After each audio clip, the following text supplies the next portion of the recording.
November 12th greets us with a heavy layer of frost. It finally feels like the rut. Caleb and Taylor Byers are back in the stand where Taylor shot her buck and where they encountered the giant they call Lockdown just 2 days earlier.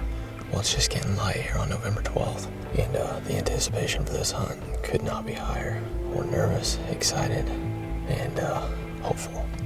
There's not a lot of times you can go into a hunt and say you have a legitimate shot at killing a buck of this caliber, but we really feel like we have a great chance.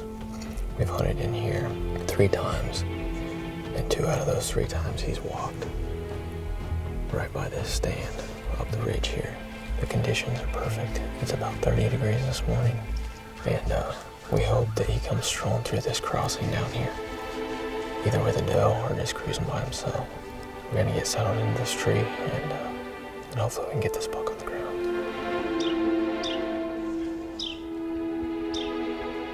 Anticipation builds for the Byers. While 80 miles to the northeast, Josh Sparks waits on a wide 8-pointer that has been showing up on camera during daylight. Well, it's the morning of November 12th, and Caleb and I are finally set up in the tree. The sun's just coming up, so we're back in that same spot we were in yesterday evening after that big 8-point again, and we're going to keep this interview short and sweet just because we think he's bedded close and he can show up at any point. So, beautiful morning, hard frost. Can't wait to see what happens.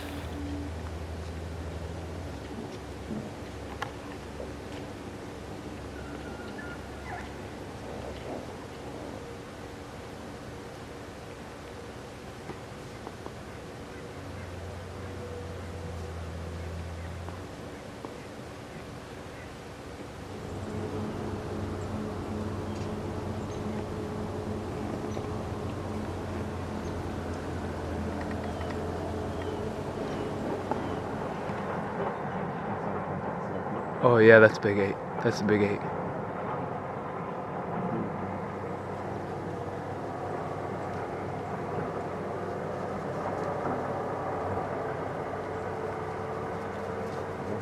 Yeah, that's him.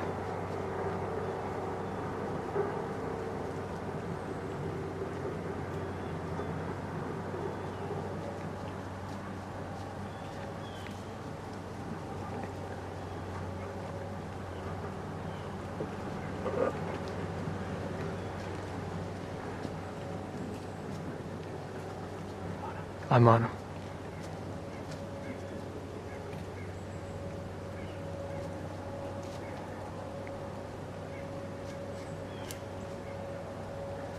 Right.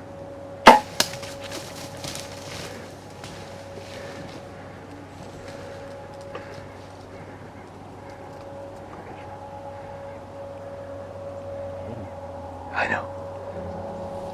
Oh, dude. He's down? Well, guys, it's about 8 o'clock, and we have had an amazing morning.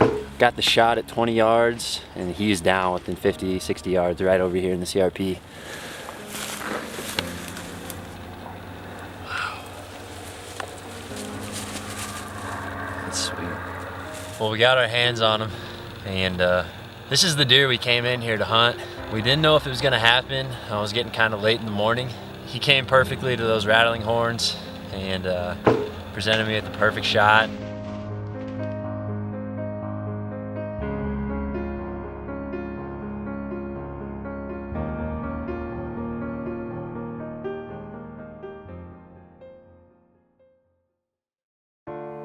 Josh is shooting the Hoyt Carbon Defiant, a favorite among our pro staff. This bow provides a more effective string angle at full draw than its competitors, making it easier to hit your anchor point and acquire your peep sight during high pressure shots like this. Throughout the fall, you'll see us using our Cabela's Deluxe Whitetail Fanny Pack. It's small, lightweight, compact, and will attach to just about anything. We can put our grunt call in here, binoculars, rangefinder, all kinds of other accessories. And the nice thing with the fanny pack is once you get up in the stand, you can buckle it around a limb or the tree itself to avoid taking up much space. Cabela's offers several choices for great tree stand packs. You can check them all out over at Cabela's.com. Being able to thread an arrow through small openings can pay off in venison. For whitetail hunting, I like a sturdy arrow weighing roughly 5.5 to 6 grains per pound of your bow's maximum draw force.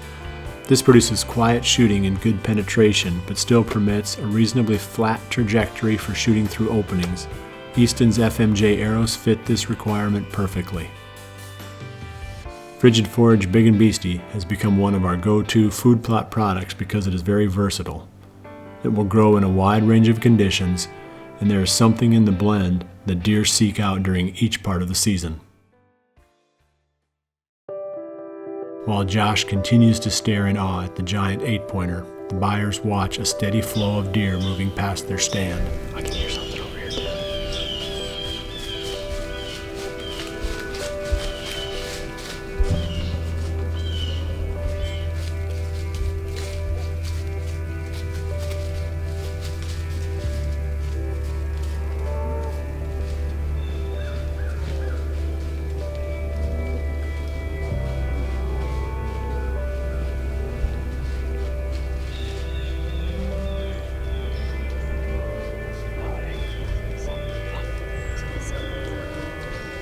We had some pretty good early morning movement, but it's pretty much turned off since probably about 8:30.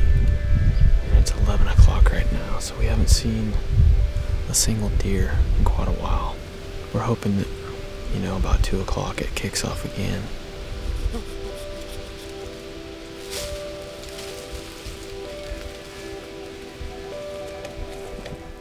On the public land marsh unit, Zach Fehrenbaugh and Aaron Warburton are heading back to the same area they hunted the previous day.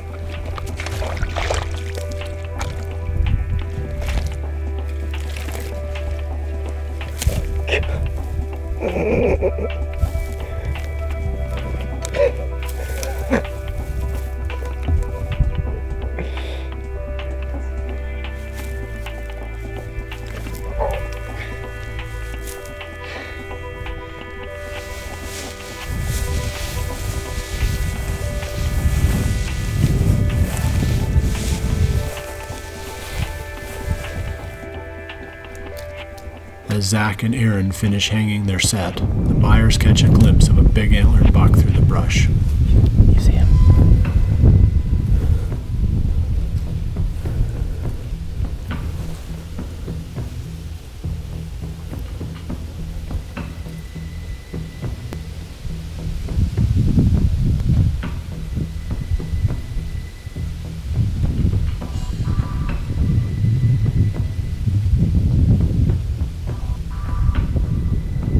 About 30 yards ahead of it.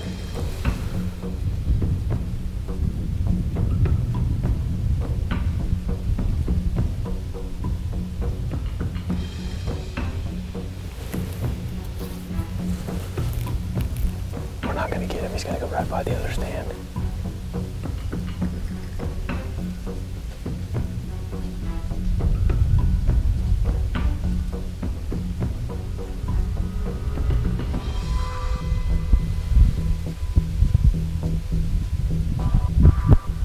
Well, if you've ever heard the expression, if it's not broke, don't fix it, that's kind of slapping me in the face right now. Every deer that we've killed out of that stand out where the stand used to be had been because we had had a call to them, or they never just naturally travel by there. That buck walked and was 20 yards from where we used to have the stand. So we're in them, we're in the right area, and we know that there's an even bigger deer in the area. So every big deer that we've ever seen from down there always walks right by this stand. Just a matter of time before we get one to do what they always have done. So in the wrong place at the wrong time too often here, it seems like. But we've had a great season, so at least we're seeing big deer. That's for dang sure. A bow sight doesn't have to be complex to be effective. Good sights merely need to be rugged with durable pins, and they need to have bright aiming points that you can see during every minute of legal shooting time. That is what we get with fused sights: rugged simplicity. Placing your trophy rocks off the ground increases their lifespan. Since they don't dissolve into a pool of water when it rains, the rocks will be available for several weeks before the deer have licked away every last ounce. Most tree stand accidents happen while you're climbing into or out of the stand. The Muddy Safeline is a revolutionary product that goes into every one of our tree stand setups. It allows the hunter to stay connected from the ground up to their stand and all the way back down. Check out the Muddy Safeline, give you peace of mind when you head to the woods this fall.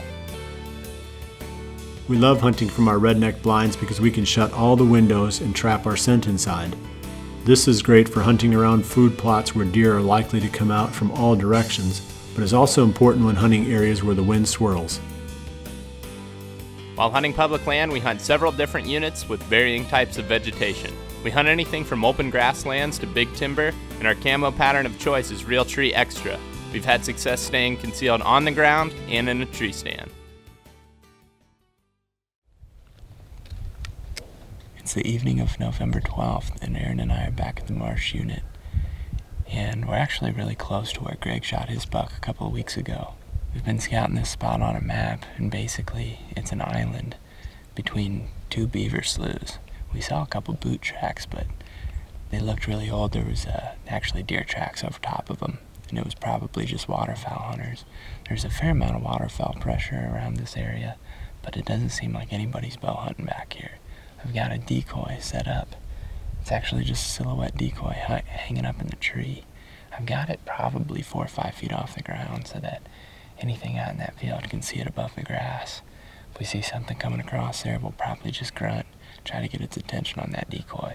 It's going to be nice if a buck comes in and he's got his eyes on that decoy and not up in the tree. While Zach waits for a buck to appear in the grass field, 100 miles to the northeast, Mike Reed is hunting close to home in the urban zone. Well, it's the afternoon of November 12th. And Jared and I split up tonight. We originally each had some cameramen, but my camera guy fell through, so I'm self-filming. I'm back in here in town, not far from the house. I'm in Mr. Funky's area. That's the buck that I've got.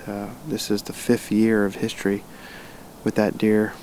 And he actually got smaller this year than last year, but he's 7.5, I believe. 7.5 or 8.5, but he's an old deer. I definitely would shoot him. Hopefully we have some good luck.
Well, that was pretty close.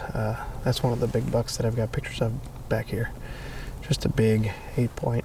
I whistled at him trying to get him to stop pretty hard, and it just didn't work. The first time I had him in frame and got drawn on him, he ended up walking out of frame, so I had to let down. And then when I had him right here, it was my last chance before he got kind of in some thick stuff.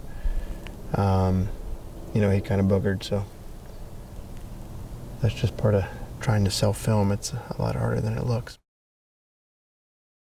After you have done all you can to reduce the odors on your clothing and on your body, the next logical step is to do all you can to reduce the odors in the air. That is where the ozonics units come in. The ozone emitted drops down over your scent stream and destroys a large amount of the odor molecules that remain. It can be hard to get full-sized ag equipment into small food plots, but the RTP Genesis cedar comes in two sizes, 5 feet and 7 feet wide, so there is no space too small to get a perfect food plot. You can match the size of the cedar to the size of the job or the size of the tractor. Rocket offers mechanical heads with cutting diameters ranging from 1 1/8 inch up to 2 inches. I have killed deer with all of them over the years, but my personal favorite remains the steelhead. I started shooting that head in 1997 and can honestly say it has never cost me an animal. The Muddy ProCam 12 is one of the best trail camera values. It boasts top features at a reasonable price. With its fast trigger speed and time-lapse capability, it will work almost anywhere.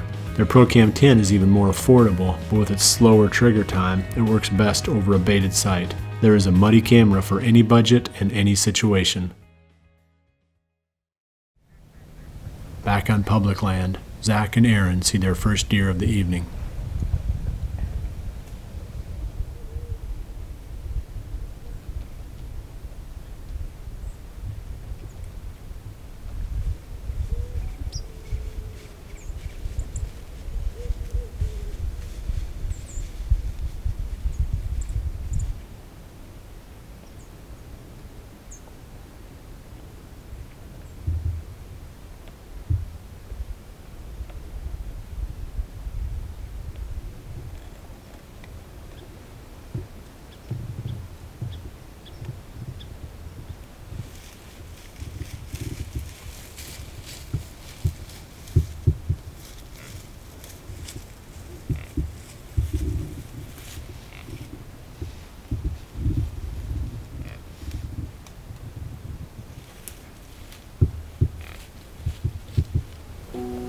Well, the night's coming to an end here. We didn't really see a whole lot. We saw a spike, a couple does, and this 2.5-year-old buck. He came right down about 20 yards following those two does, but we expected to see a mature buck come out of that end of that island, but it just didn't happen.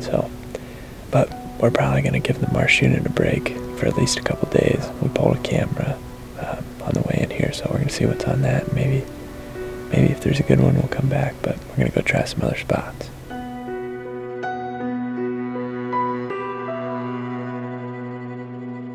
The Byers are disappointed as they fail to see lockdown. With Caleb having to go back to work for the next 5 days, they won't be able to hunt the giant again until November 18th. The best days are now flying past, seeming to evaporate like a morning mist. Jared Mills' rut vacation is also running out, and opportunities to hunt will become sporadic. He and Mike split up to maximize their odds, but self-filming often comes at a cost as Mike has an opportunity that slips through his fingers. The rut doesn't last forever, and even at its best, there are only a few really good days. It is not desperation, but certainly urgency that drives our efforts now. Yet we persist. It only takes one good day to bring completion to a season of memories, and the hope of one good day is always a reality when you are chasing November.